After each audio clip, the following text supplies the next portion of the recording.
give unto the near of kin their rightful portion, as to the needy and the traveler of no fixed station. This will be best for those who seek God's very pleasure, and it is they who surely prosper.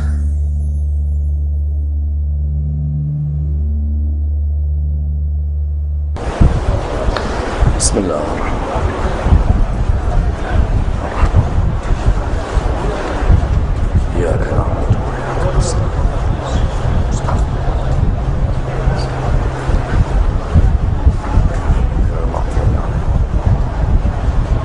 رحم الله من قرأ سورة الفاتحة. بسم الله الرحمن الرحيم. اهدنا الصراط المستقيم صراط الذين أنعمت عليهم غير المغضوب عليهم ولا الضالين.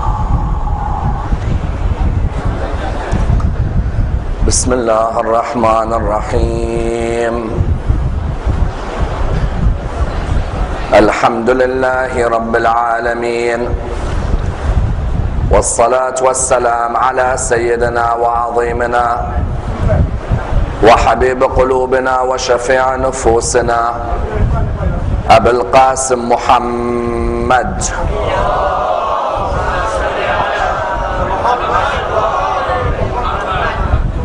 وعلى أهل بيته الطيبين الطاهرين وأصحابه الغر الميامين. الحمد لله الذي جعلنا من المتمسكين بولاية سيدي ومولاي علي بن أبي طالب.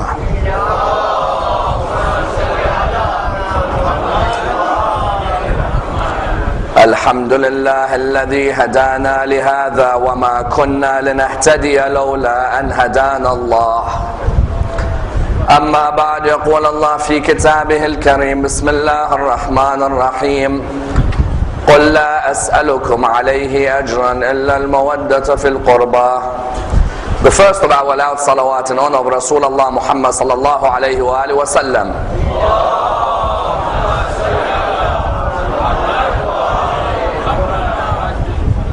The second in honor of Amir al-Mu'mineen Ali ibn Abi Talib.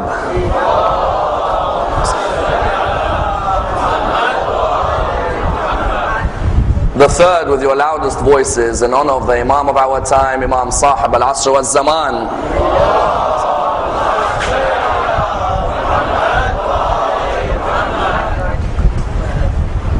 There is a request for the brothers to come as close to the front as possible. Sallu ala Muhammad wa ali Muhammad.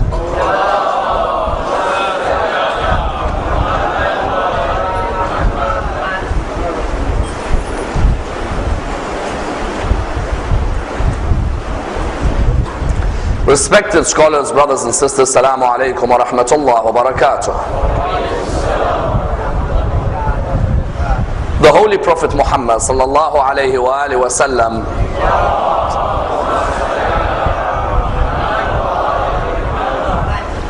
was born in the year 570, known as the year of the elephant.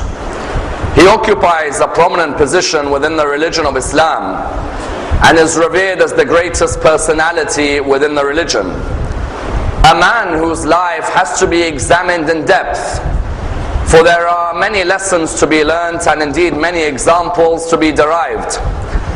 And indeed a man whose biography has been unfortunately very much undervalued and indeed very much underestimated. Therefore it is vital that we discuss his biography from the day that he was born until the day he died, in order that we are able to, number one, take as many practical lessons from his life and apply them into our own lives, and then number two, remove any misconceptions that surround his biography. For there was a period in medieval Europe when he was seen as being the devil incarnate, or he was seen as being the false Messiah, or he was seen as being the Antichrist.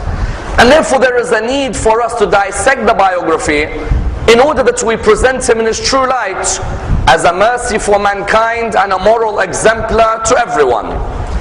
As we said, he was born in the year 570, known as the year of the elephant. The Arabs did not have a calendar dating system as such. The Arabs, what they used to do, they used to look at what was the important event in that particular year, and then give the name towards the year. As in, for example, if there was a famous personality who died, they would name the year after that personality. Or if there was a war that took place, they would name, for example, the year after that war. The year within which the Prophet was born was called Aam al-Fil, the year of the elephant, because of an incident that took place involving an army of elephants. Because what you had at the time, you had within Arabia people who used to go and visit the Kaaba. In Yemen, there was a church which was built by an Ethiopian man by the name of Abraha. Mark the words Ethiopian, because Abraha's niece is Bilal al-Habashi's mother. Abraha's niece, later on when she's caught as a prisoner, she gets married within one of the Arabian tribes and she gives birth to a son by the name of Bilal. Hence, when Bilal is known as of the people of Habash, it's because his mother's uncle was this Abraha, who was an Ethiopian but was the governor of Yemen. Abraha had always been envious of the fact that there were people who would go towards the Kaaba but not come towards his church in Yemen. He had tried to send emissaries and ambassadors to go towards the Kaaba and to try and tell the Arabs that, listen, leave your place of worship because your place has been polluted. Originally you are people of Abraham, but now you worship idols. It's better that all of you come to my church in Yemen and make my church the main center of the area. When he had sent one of his emissaries, when he noticed that the emissaries were not successful, the narrations tell us that he decided it's better for him to take his army and march into the Kaaba and to take an army of elephants. Hence, within the religion of Islam, you have a chapter called Surah Al-Fil, chapter 105 of the Quran. And the chapter begins, Bismillah ar-Rahman ar-Rahim. Alam tara kayfa fa'ala rabbuka bi ashabil fil. Have you not seen how your Lord dealt with the people of the elephant? Because when Abraha came, he came with elephants.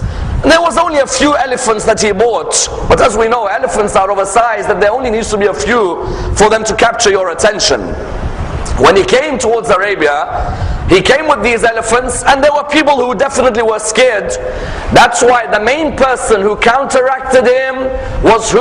Was Abdul Muttalib, the grandfather of the Prophet. Abdul Muttalib told the people, number one, go and hide in the desert hills. So they went to hide in the desert hills. Then Abdul Muttalib was chosen by the people to go and meet Abraha. Notice from the beginning of the biography of the Prophet, we see that the line of Abraham through Ismail is still looking after the birthplace of Ismail. Yesterday we said in Genesis chapter 17 verse 18 to 20, God promised Abraham that in the line of Ismail there will be 12 princes who are part of a fruitful generation. Abdul Muttalib, what did he do? Abdul Muttalib at this moment came to Abraha. He entered Abraha's tent. Abraha was sitting down. When he entered the tent, Abraha looked at him. He saw quite an imposing figure. He then said to him, sit down. And he said to him, what is it that you want? He said, I want my camels. He said, sorry? He said, I want my camels. You took my camels. I want my camels returned back to me. He looked at him and he said, you know, when you entered my tent, I had a lot of respect for you. But now I've lost all that respect. Abdul Muttalib said, why? He said, when you entered my tent, I thought this is a man who will want his black cube known as the Kaaba protected. Instead, all you want is the camels? He said, that house has a Lord for its own to protect it. And I am the protector of my lot of camels. I want my 200 camels being given back to me. He said to him, get out, get out. There's no agreement between us. Abdul Muttalib came back a second time to try and persuade him. Again, Abraha wouldn't agree. Abraha decided he'll take his elephant, and most of the narrations indicate another 6 or 7 elephants, and march towards the Kaaba. They marched towards the Kaaba, and the Quran put it quite beautifully. When the Quran said, أَلَمْ تَرَ كَيْفَ فَعَلَ رَبُّكَ بِأَصْحَابِ الْفِيلِ أَلَمْ يَجْعَلْ كَيْدَهُمْ بِتَضْلِيلٍ وَأَرْسَلَ عَلَيْهِمْ طَيْرًا أَبَابِيلَ تَرْمِيهِمْ. You all see that what Allah subhanahu wa ta'ala, what did He do? He ensured that if you plan and I plan, I'm the greatest of planners. These elephants were coming. They were ready to bring their victory. The narration stated very clearly that some birds with these stones pelted them until the opposition army was defeated. In other words, Rasulullah, the year that he was born, the Arabs hadn't begun the Hijrah calendar. We know the Hijrah calendar began after what? The Hijrah calendar after the Prophet migrated from Mecca to Medina. Then you had 1AH, 2AH, 3AH, 4AH. Before that, what did you have? Years, according to incidents. So the date of his birth is differed on between the different schools in Islam. Our brothers in other schools celebrate his birth on the 12th of Rabi' al-Awwal. We celebrate his birth on the 17th of Rabi' al-Awwal. It is vital that this isn't a cause of friction between us. Why? Sayyid al-Khumaini, may Allah bless his soul, used to stress on this week being a week of unity between Muslims. Because all of us are sharing a common denominator, and that is the life of our Prophet. It should be a case where on the 12th of Rabi' al-Awwal, our mosques go, or our imams go to the mosques of our brothers and celebrate with them. And on the 17th, our brothers are welcomed into our mosques to celebrate with us. There is a difference of opinion, and in the historical research you'll find, I think barring Shaykh al-Kulaini, most of the others will say that he was born on the 17th of Rabi' al-Awwal. It wasn't an easy first few years for him. Imagine in your first few years, your father passes away, according to some narrations, only a few months into his life. His father Abdullah passes away, and therefore Rasulullah is born an orphan. Hence the Quran saying, أَلَمْ يَجِدْكَ يَتِيمًا فَآوَى. When the Quran says, أَلَمْ يَجِدْكَ يَتِيمًا فَآوَى, what does it mean? It means, did we not find you an orphan? The Prophet, when he was born an orphan. His mother Amina was alive, but his father Abdullah had passed away. And his mother Amina did what most Arabs do to their babies at the time. If you were of the noble aristocracy of Mecca, what would you do to your baby? After 8 days of the birth of your baby, the Meccan aristocrats would take their babies to the desert, so that their babies are suckled and breastfed by a wet nurse in the desert. Someone asks why, as in Amina is his mother, why can't she suckle him? Why does she have to take him to the desert? There were a number of reasons the Arabs would take their babies to the deserts, and especially the aristocrats. If you were poor, it wasn't that easy. But if you were an aristocrat, you take your baby to the desert for a number of reasons. Number one, and please understand these reasons, because they have a major role on the upbringing and the psyche of the Prophet. The first reason, it allows you to grow up in an environment where you are independent and you are a free thinker for the first few years of your life. What do we mean? We mean in the desert there isn't buildings and there isn't all of these forests surrounding you and lots of humans and shops and markets and trade. In the desert it's open. You can sit there and look at the creation and reflect upon your own creation. Reflect upon your own meaning in life. Reflect upon your own role. The Arabs who would send their babies to have their first 8 or 10 years in the desert would want that baby to be living in a world where they grow up as a child who is not told what to think, but is rather shown how to think. The first reason they take him there is that. The second reason is because Mecca's climate wasn't a healthy climate for children, both in terms of what they saw and what they breathed. Imagine you're a child growing up in a climate where you see baby girls being buried alive. Is that a good start to your life? Or you see people performing tawaf of the Kaaba, circumambulating the Kaaba naked. The Arabs used to go around the Kaaba and tawaf naked, because they said God created us free, so so there's no need for clothes. Clothes are impure. Let's go and circumambulate his house like how he created us, completely in the nude. The Prophet, his mother Amna, wanted him to be growing up where? Grow up in the desert, so he doesn't see this. Number 3, because Mecca's wind and air, as I said, it was hot, it was unhealthy, there were pests and epidemics. So his mother Amna did what? She made sure that he was sent there. The first lady to have breastfed him, and most narrations say 2. The first one, and both of them were chosen by who? By Abdul Muttalib, his grandfather. The first one to have breastfed him was Thuwayba, the servant of his uncle Abu Lahab. Remember Abu Lahab, before the Prophet announced his prophethood, used to love the Prophet, because he used to see him as his younger brother's son. Abdullah is Abu Lahab's younger brother, isn't he? So he used to see him as his younger brother's son. So first Amna asked Abdul Muttalib. Abdul Muttalib said Thuwayba. Thuwayba also suckled Hamza, because Rasulullah and Hamza's ages are very similar. And that's why when Rasulullah was one day told to marry Hamza's daughter, he said, we cannot, because in Islamic law we suckled from the same wet nurse. Then number 2, Abdul Muttalib chose who? He chose Halima Sa'diyah.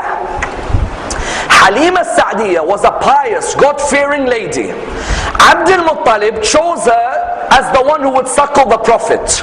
And she herself would say that I saw vast riches and goodness affect my life the moment I started to suckle the Prophet. Some narrations in Islamic history try and tell us that when the Prophet was with Halima, as a 2-year-old, he remembered. Mark the words, he remembered. It's quite interesting. As a 2-year-old, he remembered he was sitting down one day, 2 men came, opened his chest, gave him a heart transplant, because there was the black dot of shaitan on his heart, then put a new heart in, and that was the pure Muhammad after that day. We of course differ with this idea. As in, number 1, if I have the dot of shaitan, it's not on my physical heart. The dot of shaitan, is the meaning is meant to be on my nafs, isn't it? So I don't need a heart change. Number 2, the Prophet was born with this purity. He did not need people to come and open him up, have an operation, and then move on. For the Quran would later say, Alam nashrah laka sadrak. We are the ones who expanded that breast which was able to take in knowledge. Therefore, some narrations try to say Halima saw this in the Prophet. We differ with this. Halima twice went back to Amina, the mother of the Prophet, and said to him, do you want to take him back in Mecca? Amina twice replied back to her, oh Halima, keep him there, because I see diseases and epidemics which will affect him. And therefore some people ask the question, if God loves Muhammad so much, why let him have such a difficult beginning as an orphan? As in, why doesn't God allow him to have a natural beginning like everybody else, a father and a mother? When the Imam was asked this question, he replied, God wanted to ensure nobody protected and brought up Muhammad but himself. He wanted to oversee that the Prophet would not show obedience to anybody, even from his early life, except himself. Sometimes your parents may sway you one way or the other, even though his parents were loyal believers in God's message. The Imam said he wanted that God is the one who oversaw his development. Therefore you find from a young age, his father dies, then his mother dies, then after that what? After that his grandfather Abdul Muttalib looks after him, his grandfather dies within a couple of years, then he is brought up by his uncle Abu Talib. His uncle Abu Talib acts as the backbone not only to him, but to the message of the religion of Islam. That uncle Abu Talib preferred his nephew even above his sons. And his wife Fatima bint Asad was exactly the same. His wife Fatima bint Asad, when the Prophet buried her, he said, this is my mother. This is the lady who preferred me above her sons.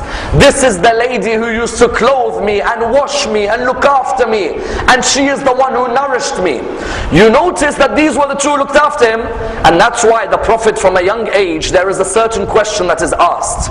What do we know about him before the age of 40? Because in a few moments, we'll look at him from after the age of 40.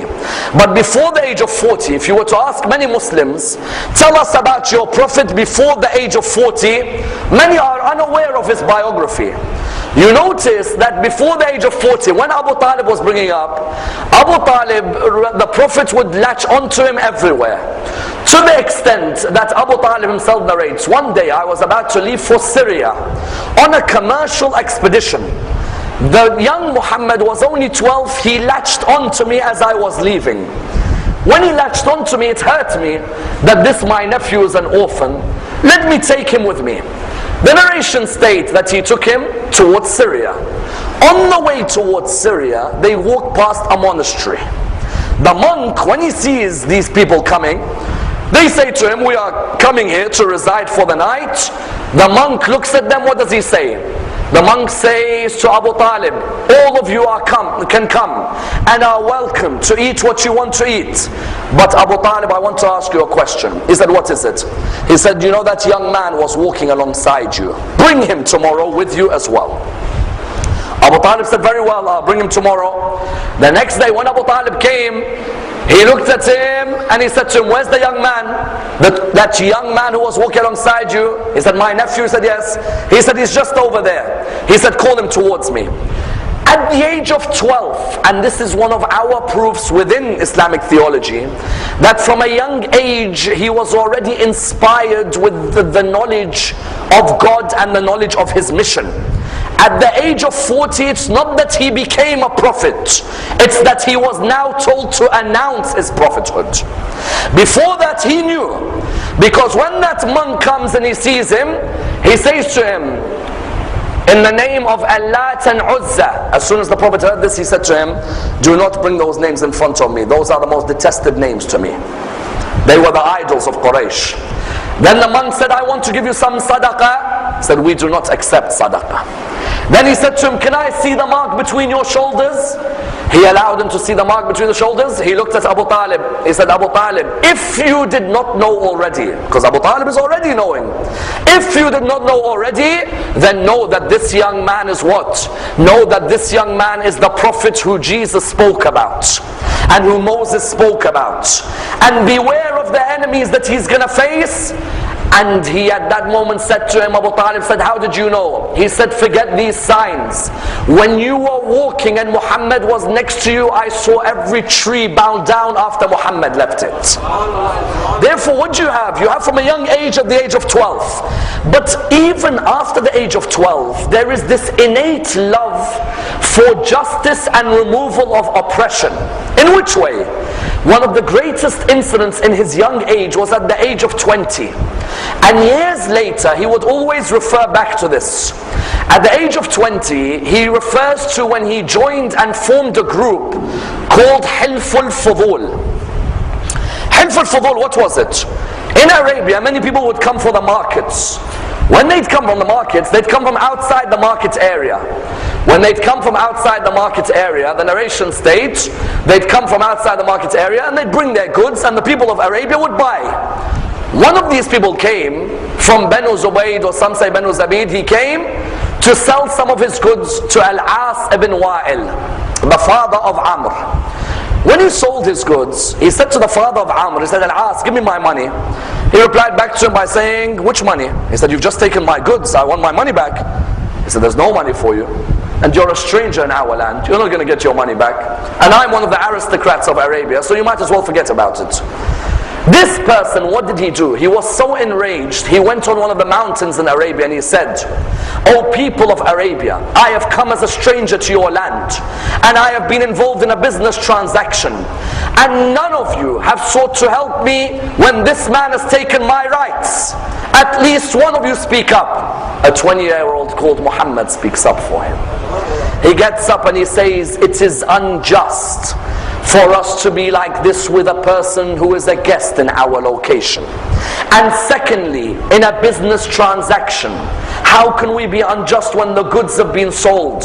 Let us form a league which looks after the rights of business employees, and let us form a league which protects transactions within the Arabian state.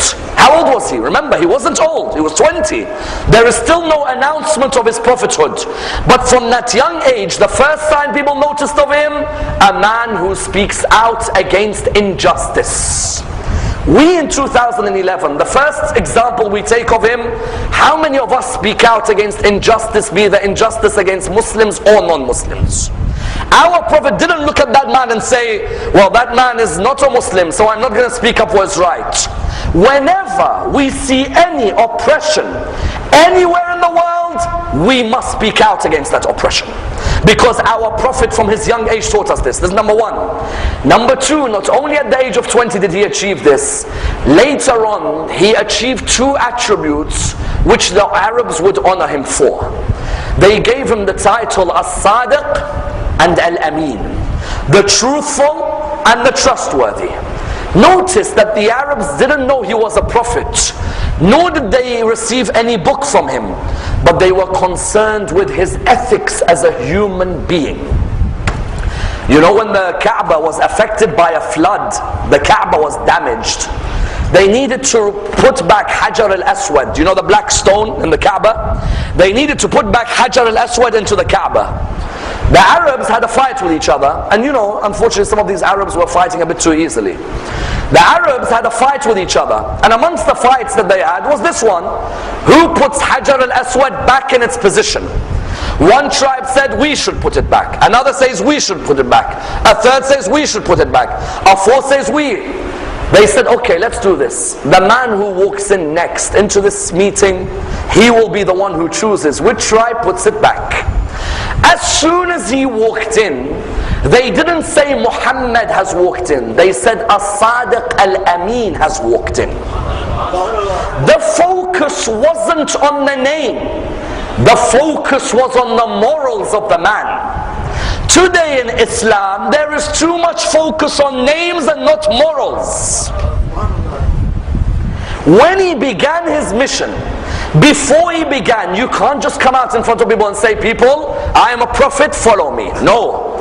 You need to have attributes where for 40 years no one can find a black dot on you. A human being has a funny way about themselves. Do you know what we do as humans? If you give us a white piece of paper and there's a black dot in the middle, and you ask us, what's on that paper? We'll say a black dot. None of us will focus on the white, will we? We love to focus on the dot. Even if there is so much white about someone's character, all we can remember is the black dot. Whereas the Prophet did not allow them to point at one black dot. Sadiq, Amin. When he therefore came to announce his prophethood, he came to them and used this. He said, did you not call me As-Sadiq? Did you not call me Al-Amin? When Hajar al-Aswad was to be placed, was I not the one who said, oh, four tribes, why'd you fight each other? One of you holds one part of the cloth, another holds the second, a third holds the third, a fourth holds the fourth. Carry Hajar al-Aswad, all four of you, and I'll pick it up from you and I'll place it. When he announced his prophethood at the age of 40, the question arises, what was the aim of his prophethood? The aim was nothing more but allowing mankind to meditate and reflect on their existence, in order that after meditation and reflection, mankind not only had respect for themselves, but they had respect for other creations of God as well. That's it. We made our Prophet's religion complicated, whereas his mission from the beginning was a mission which was simple. Arabians were in Jahiliyyah. If any society is stagnant, it means it's a society which doesn't reflect. And when the human doesn't reflect, then he is the cause of a virus in his society. When the Prophet began his mission, did he begin by saying, all of you pray namaz right now? Did he say, all of you, Shahr Ramadan, fast, fast? All of you, keep a bed. All of you wear hijab. He began first by saying, mankind, reflect on your existence. Have an hour of reflection, it's greater than 70 years of dry worship. Today's Islam is too dogmatic. It is too focused on halal, haram, halal, haram, halal, haram, wajib, makruh, halal, haram. You're looking at them and you say, this is what Muhammad bought? No. The Prophet began his mission, and the first part of the mission was what?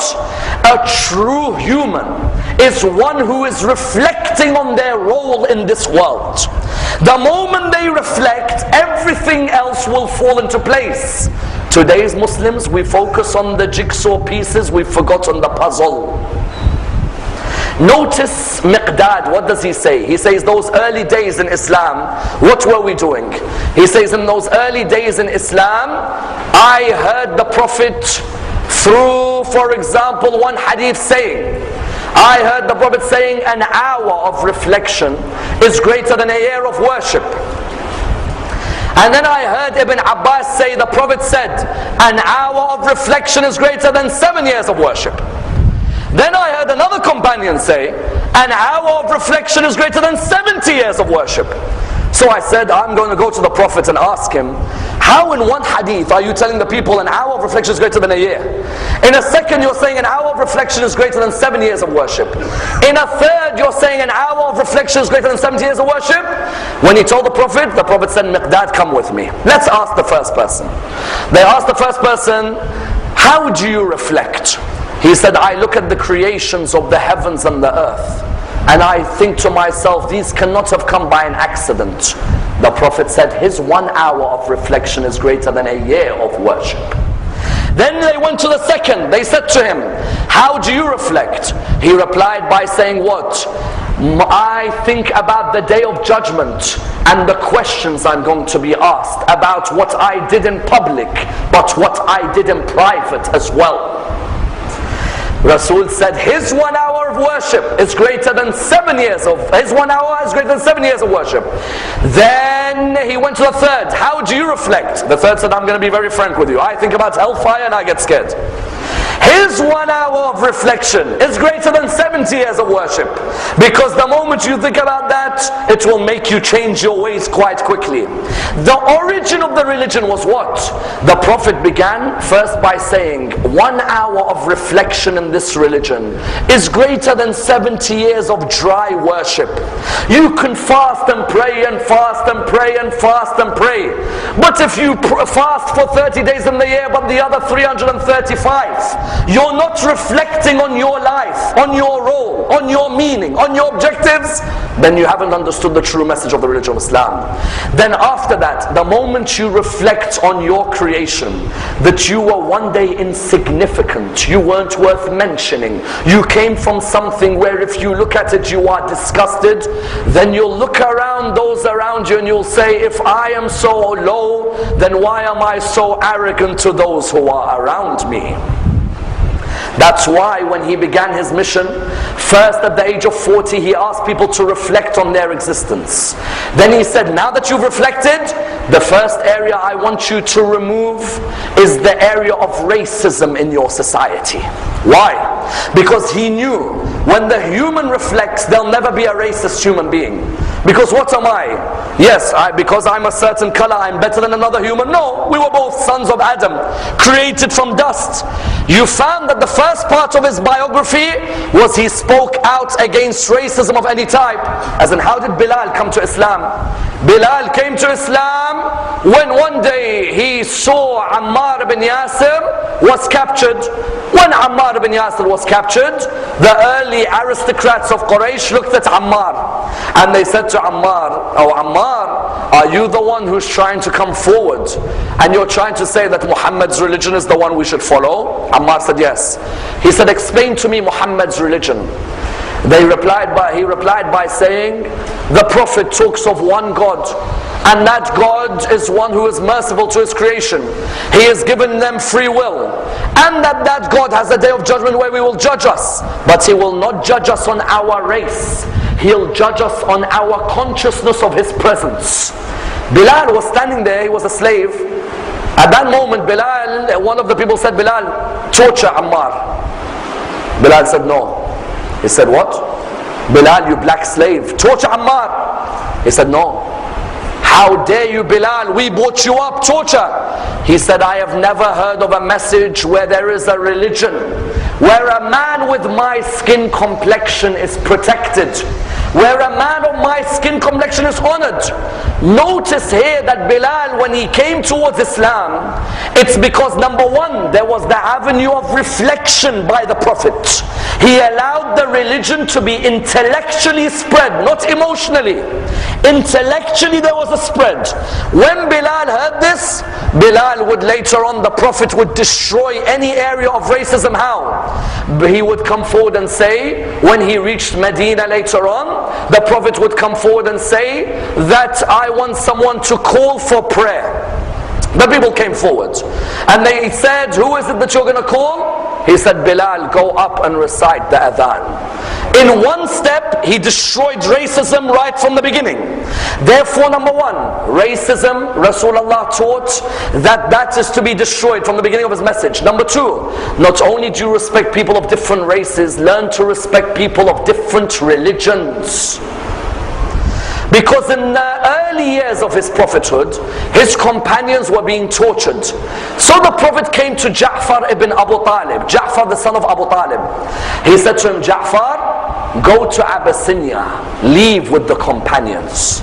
Ja'far said to him, where shall we go and why? He said, Ja'far, go to Abyssinia because you will meet a Christian priest. Notice the message. On the first level, he wants to remove racism. You respect other humans. Then number two, respect people of other religions. If their principles are the same as ours, then they are closer to us than people of our religion who are hypocrites with our principles. Ja'far goes to Abyssinia and he meets the Christian priest. Ammar ibn al-As is alongside Ja'far. When Ja'far comes, the Abyssinian priest says to Ammar ibn al-As, who are these people? Ja'far replies by saying what? He replies by saying, we are people who believe in all the prophets and the final prophet of God, who spoke about Jesus, son of Mary. When the priest heard this, he said, what does your book say about Jesus, son of Mary? He said, our book says that Jesus, son of Mary, was born from a virgin birth, and a chapter is named after his mother, Maryam. This Abyssinian priest, the Prophet could have easily said, but he's a Christian and they believe in crucifixion and we don't believe in crucifixion. No, he is a fellow believer in God and there is more in common between us than there are differences. Notice the attitude at the beginning of the religion. It wasn't an attitude like some Muslims today, where they don't look at another human being as a fellow member of humanity, rather they look at them as disbelievers. The early message was what? Number one, no racism. Number two, respect people of other religions, because those people have principles which we preach and understand. And that's why Ja'far, because of this, was allowed to stay in Abyssinia and build the early Muslim community in Africa. That was number two. Number three, in the early years in Mecca, he noticed, not only respect other humans, not only respect other religions, respect the other gender as human beings. Because these girls were being buried alive. The Prophet was noticing that these people had no morals. They were taking the girls and burying them alive. Even someone like Ammar ibn al-Khattab himself narrates. Ammar ibn al-Khattab narrates that in the days of Jahiliyyah, before Islam came, we used to bury our daughters alive. He says there are two things. One of them makes me cry and one of them makes me laugh. He said the one that makes me laugh is that we used to worship a god made out of dates. They made an idol made out of dates. You know dates which you eat? And he says we used to worship it, but when nobody's looking, we take a date and we eat it. By the end of worship, that god was dead. Then he says, that used to make me laugh. Then he says, there was an area which made me cry when I used to bury my daughter alive. He says, my daughter held on to my beard as I was burying her. But I got the spade and I hit her and I buried her alive. Rasulullah, the Prophet, would notice, if I've come to this society, I first told them to reflect. They've begun to reflect. First, let them respect fellow promote nations and not be racist. Second, let them be tolerant of other religions. Thirdly, let them respect the role of the woman in society. Because if I give the rights to the woman, then we'll have great nations. Notice what he does. First, the woman is not to be buried alive. Second, the woman is to inherit and not be inherited. In the past, woman would be inherited. The Prophet comes and says, no, she has the right of inheritance. Number three, a dowry is to belong to the woman. In the days of Arabian Jahiliyyah, the dowry goes to the father of the girl, not the girl. When he came, he said the dowry goes to the girl herself. Number four, heaven lies underneath the feet of a woman. Heaven lies underneath the feet of the mother. When the Prophet, one day, a Jewish young man becomes Muslim, he comes to the Prophet. He says, "O Prophet of God, my mother is Jewish, but I am a Muslim. How do I treat her now that I've become a Muslim?" The Prophet said, "You treat her better than you used to treat her before." He went home, he started doing all the chores. His mother looked at him. She said, "Ever since you became a Muslim, you behave like this. Why?" He said, "My Prophet tells me heaven lies under your feet." She said, "If this is what the Prophet preaches, then I want to join the religion of this Prophet." That was then number four. Then number five, as part of his moral system, even his enemies would respect him, in the idea that many of them would keep their trusts with him. On the night that he left Mecca, 13 years he was in Mecca, 10 years he was in Medina. On the night that he left Mecca, he left Ali ibn Abi Talib behind to sleep in his bed. Was that the only role of Ali ibn Abi Talib? No. Ali ibn Abi Talib had a second role. "O Ali, after you have left my bed, the next day, return the trusts of my enemies that they entrusted with me." Imagine the enemies of Quraysh would say to the Prophet Muhammad, "We don't believe in you, we hate you, we think you're crazy. Do you mind looking after our gold necklace for us?" Because it was an ethical trait where even though the person is my enemy, I as a prophet of God have not come to make enemies. If I can show that I am trustworthy, let my enemies deposit with me. Therefore, after Mecca 13 years, he moved on to Medina. And the fifth important area when he left after 13 years, at the age of 53, when he went to Medina, when they fought him in his battles, many people would come and say, "Muhammad spread his religion by the sword." Whereas the reality is those battles that occurred were defensive battles and they were not offensive. If they were offensive, then you could say that he spread the religion by the sword. Whereas on the contrary, they were what? They were defensive battles. Were they defensive battles to protect Muslims only? No. The Quran came forward in chapter 22, verse 39 to 40, saying what? "Were it not for us telling our Prophet to come out and protect himself, there would not be a single church, synagogue or mosque in existence in Arabia." I ask you, if this Prophet came to spread his religion by the sword, why is the Quran talking about churches and synagogues? Chapter 22, verse 39 to 40. "Were it not for our Prophet defending himself, there wouldn't be a single church, synagogue or mosque." The reason is Islam was trying to say, when we are defending ourselves in Medina, we are looking to defend every single area of worship which says there is only one God. It's not just for us. The Quran would come with a statement. "Say, O people of the book, قُلْ يَا أَهْلَ الْكِتَابِ تَعَالَوْا." O people of the book, O Jews, O Christians, come. We don't want to fight you. Muhammad's original message was, we don't want to fight the people of the book. O people of the book, come to a joint word between us and you. Chapter 3, verse 64. That we will only worship one God, we will not put partners to God, and we will not take lawgivers besides God. After those early battles, you even notice a focus in his message on education. That after the battle of Badr, when he takes those prisoners, some of his companions say to him quite recklessly, "Let's kill them." He says, "No. Let's treat them with the best of treatment and let's say to them something." They say, "What is it?" He says, "We will ransom them if they teach 10 of our people how to read and write." From the beginning, it was a message in Medina on a focus on education. Seek knowledge from the cradle to the grave. Today's Muslims seek knowledge from the cradle till marriage. After that, become lazy. Seek knowledge from the cradle to the grave. Read until the final moments of your life. The value of a believer is what? Is their knowledge, is their wisdom. You notice, what does he do? He doesn't want the prisoners tortured. No. If you can teach reading and writing, then these are the basis of a great society. Then after that, in establishing himself as the head of the state in Medina, does he say the Jews should be kicked out or the Christians should be kicked out? No, he forms a constitution called the Constitution of Medina. The Jews will worship in their synagogues, the Christians will worship in their churches, and the Muslims will worship in their mosques. There is nothing wrong with having a society of multi-religious dimensions.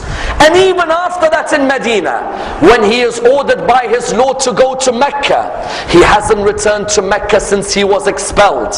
When he returns to Mecca, his companions say, let's go back and fight those Meccans. He says, no, we will conduct a peace treaty with them.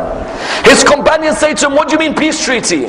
Surely it is our chance to destroy these people's lives, to finish them like they tortured us, like they finished us, they killed us. The Prophet said, no, let's have a peace treaty with them and allow them to be opened up to the mercy of the religion of Islam. And that's why, do you know when the Prophet opened Mecca, he taught us an ethical lesson, like the ethics of removing racism, like the ethics of respecting other religions, like the ethics of respecting the other gender. He taught us the ethical lesson by the name of forgiveness. Many Muslims find it hard to forgive today. A person who wrongs me, or a person I see committing wrong, I find it hard to forgive them. You tell them, but the years have gone. Maybe the person changed. Maybe the person repented. No, I saw the person do this, or the person said this, and I'll never forgive them. Whereas their Prophet was the most forgiving of men. When Mecca was opened, there were two men who came towards him, who he forgave, who me and you would never forgive. The first of them was Wahshi, the man who mutilated the body of his uncle Hamza. Imagine your uncle who brought you up alongside Abu Talib. You saw his body mutilated by this man. To the extent, do you know what Hind, the mother of Muawiyah, did? She cut so many pieces of Hamza's body, she made a necklace for herself. And this Wahshi ripped Hamza's chest apart. When Mecca was opened, Wahshi, Abu Sufyan, Hind, people like Ammar ibn al-Aswad, they thought to themselves, we're never going to get forgiven by Muhammad. Muhammad's going to enter Mecca and he's going to execute us for what we did. Wahshi and Ammar said, but we hear Muhammad's a man of mercy, and that his religion is merciful and forgiving. He came to perfect the akhlaq of man. إِنَّمَا بُعِثْتُ لِأُتَمِّمَ مَكَارِمَ الْأَخْلَاقِ. I have come to perfect the morals of mankind. So they said, let us go and approach him. Wahshi went to him. When Wahshi came, he said, O Prophet of God, forgive me. I was in the days of ignorance. I didn't know about the message of Islam. I heard rumors, but it weren't true. O Prophet of God, forgive me for what has happened. And the reply was, O Wahshi, you are forgiven. Now leave this area. Then Al-Ammar ibn al-Aswad came. Do you know what Al-Ammar ibn al-Aswad did? The Prophet, one of his daughters, or in some narrations stepdaughter Zainab, she was pregnant.